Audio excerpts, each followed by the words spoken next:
సహోదరులందరికీ తెలిసిపోయింది ఎవరు. అందుకొరకే యేసు ప్రభు ఎందుకు వచ్చాడు ఈ లోకానికంటే తండ్రి ప్రేమను పరిచయం చేయడానికి వచ్చాడండి. దయచేసి సత్యం తెలుసుకుందాం. ఎప్పుడు మనం దేవుని చూస్తూ ఒక భయాందోళన వాతావరణం, అభద్రత వాతావరణం, కంగారు పడుతున్న వాతావరణం చాలు. Enough of that misunderstanding feeling about God చాలు. అది దేవుని ఒక ఉగ్ర రూపంలో, ఒక భయపడుతున్న రూపంలో చూసింది చాలు. తండ్రిలాగా తాను మన దగ్గరికి రావాలని కోరుచున్నాడు. మనం తండ్రి అని మనం ఆయన దగ్గరికి వెళ్ళాలని కోరుచున్నాడు. ఒక మాట చెప్పాలని ఆశపడుతున్నా. ఎప్పుడైతే యోసేపు ఎవరో వాస్తవం నిజ స్వరూపం తెలిసిన తర్వాత యోసేపు ఏమంటున్నాడు తెలుసా? తన సహోదరులను చూసి, నేను ప్రైమ్ మినిస్టర్ అన్నాడా?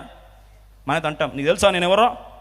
ఇప్పుడే ప్రధాన రండి ఆదికాండం 45వ అధ్యాయం 3వ వచనం ఏమంటున్నాడు చూడండి యోసేపు. See, this is the true heart of a father and he wants to reveal himself to us in this domain. ఈ ప్రాంతంలో తను బయలుపరచుకోవాలని ఆశపడుతున్నాను. ఆదికాండం 43వ అధ్యాయం 45వ అధ్యాయం 3వ వచనం, Genesis 45 verse 3. అప్పుడు యోసేపు